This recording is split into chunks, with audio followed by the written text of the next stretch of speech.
Assalamualaikum warahmatullahi wabarakatuh. Jumpa lagi kita dalam video ke-21 aku untuk misi 30 video 30 hari. Terima kasih banyak-banyak kepada sesiapa yang masih lagi sudi untuk menonton video aku sehinggalah ke hari 21. Maksudnya korang tak meluat lagi lah tengok muka ni. Alright. Okay, so untuk hari ni aku nak berkongsi dengan korang satu kisah yang telah memberi inspirasi kepada produser filem The Exorcism of Emily Rose yang telah ditayangkan pada tahun 2005. Dan cerita tu sebenarnya telah diambil daripada kisah yang memang betul-betul terjadi, iaitu kisah yang bertajuk The Exorcism of Anneliese Michel.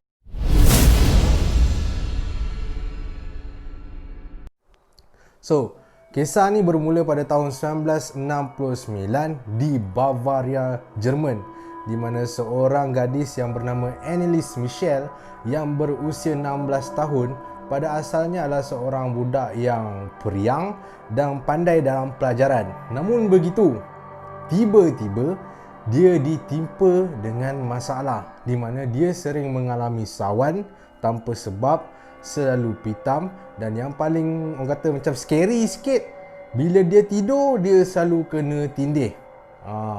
Disebabkan sering diserang sawan, ibu bapa Anneliese Michel ni hantar dia untuk membuat rawatan dengan berjumpa dengan doktor pakar. Tapi malangnya doktor pakar ni tak jumpa pun apa-apa masalah pada Anneliese Michel. So bertahun-tahun doktor membuat rawatan kepada Anneliese Michel, namun tak ada sebarang jawapan. Tapi Anneliese Michel masih lagi berdepan dengan masalah seperti pitam, diserang sawan dan juga sering ditindih ketika tidur.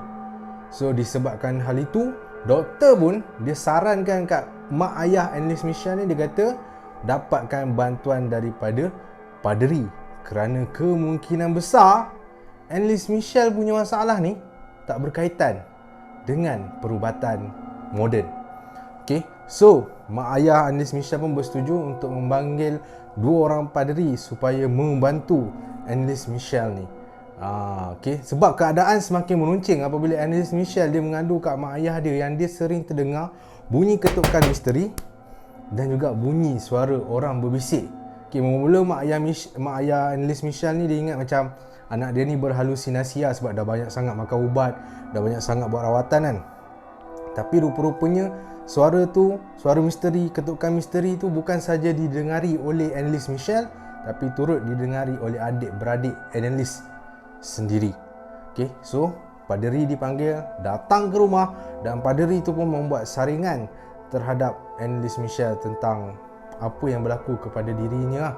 Okay, so paderi ni pun buat saringan dan mendapati bahawa di dalam badan Anneliese Michel ni rupa-rupanya dah ada syaitan yang menumpang. So disebabkan paderi tu dah mengenal pasti okey memang ada syaitan dalam badan Anneliese Michel ni, maka satu upacara exorcism ataupun penyingkiran syaitan mula dilakukan terhadap Anneliese. Okay, masa tu Anneliese pun umur dah 20 lebih lah, 23 macam tu. Okay, umur dah 23 tahun pada waktu tu, baru nak masuk 23 tahun. Dan upacara tu pun sebab dah bertahun-tahun kan, umur dah 16 tahun buat rawatan, sampailah umur 23 tahun baru nak buat rawatan yang orang kata rawatan keagamaan lah. Okay, so paderi datang ke rumah dia dan mula membuat upacara exorcism dan juga penyingkiran. So masa paderi ni buat rawatan penyingkiran ni, didapati di dalam badan Anneliese Michel ni rupa-rupanya dah ada 6 ekor syaitan yang dah berkampung dalam badan dia. Okay, macam mana paderi ni boleh tahu? Sebab setiap kali dia nak merawat, dia nak menyingkirkan syaitan yang dalam badan Anneliese Michel ni, syaitan ni dia bertukar-tukar nama. Okay, dan salah satu syaitan ni nama dia ialah Hitler. Macam mana lah Hitler, orang kata apa, yang pemimpin autokratik tu boleh ada jadi syaitan pulaan. Okay, itu aku tak tahu, tapi salah satu nama syaitan dalam tu ialah Hitler. Dan diorang memang telah mendiami badan Anneliese Michel dan diorang ni tak nak keluar daripada badan Anneliese Michel. Malah diorang kata diorang nak seksa budak perempuan ni. Okay, masa upacara exorcism ni dilakukan, okay, paderi juga, dua paderi ni juga telah membuat rakaman suara. Dan kat sini aku nak tunjukkan sedikit, orang kata, sedutan rakaman suara ni. Korang boleh dengar sendiri yang setan yang ada dalam badan Annelise Michelle ni berkomunikasi dengan paderi. Kalau berani tu dengar, kalau tak berani korang skip part ni.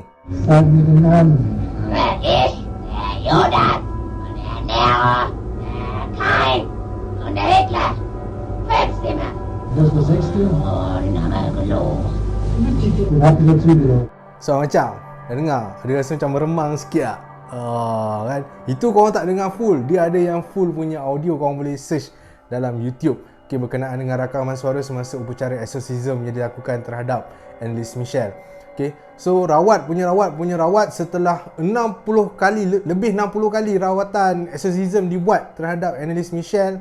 Okay, 60 lebih 60 kali, dan selama 11 bulan berjalan benda tu, akhirnya Annelise Michelle menghembuskan nafas terakhir dan dia tak berjaya diselamatkan. Tapi yang sedihnya, Annelise Michelle ni dia meninggal dalam keadaan yang cukup menyayat hati lah. Okay, memang sedih sebab bila dia meninggal tu, kali terakhir mayat dia, orang nampak mayat dia, mata lebam, gigi patah, badan kurus keding. Sebab dikatakan semasa upacara exorcism dibuat, Annelise Michelle ni dia tak makan sikit pun. Dan laporan autopsi dilakukan terhadap mayat Annelise Michelle yang mendapati dia ni kematian. Punca kematian dia adalah disebabkan kekurangan zat makanan dan dehidrasi. So disebabkan benda tu, laporan tu dah keluar, dua paderi ni telah didakwa di mahkamah dan dijatuhkan hukuman 6 bulan penjara kerana atas tuduhan menyebabkan kematian yang tak sepatutnya kepada Annelise Michelle. Dan bagi parent Annelise Michelle, ibu bapa dia pula tak dikenakan sebarang hukuman sebab pihak mahkamah merasakan bahawa kematian Annelise Michelle tu pun dah jadi macam satu hukuman lah kepada ibu bapa Annelise Michelle sendiri. Okay, benda ni mahkamah memang susah nak percaya walaupun dah ada bukti rakaman semua dan sebagainya. Ya, sebab benda gangguan makhluk halus ni sukar untuk dibuktikan secara, orang kata, macam kukuh lah di dalam mahkamah. So tak nak, terpaksalah paderi ni tabah menghadapi dugaan ataupun hukuman sebegitu rupa lah. Dan benda ni masih lagi kekal misteri tentang macam mana, betul ke tidak memang ada syaitan yang telah berkampung di dalam badan Annelise Michelle ni sendiri. Ataupun ada juga yang mengatakan bahawa Annelise Michelle ni sebenarnya bukan kena rasuk, tapi dia memang ada masalah mental disebabkan parent dia ni seorang yang kuat agama dan sentiasa macam memaksa anak-anak dia supaya patuh sepatuh-patuhnya kepada semua peraturan agama. Ini tak tahu lah, benda ni masih lagi kekal misteri sampai sekarang. Tapi cerita ni telah memberi inspirasi kepada produser filem untuk buat filem The Exorcism of Emily Rose. So itu saja video aku untuk kali ini. Terima kasih sebab menonton sampai habis dan kita jumpa lagi esok dalam video yang seterusnya. Assalamualaikum warahmatullahi wabarakatuh. Jumpa lagi.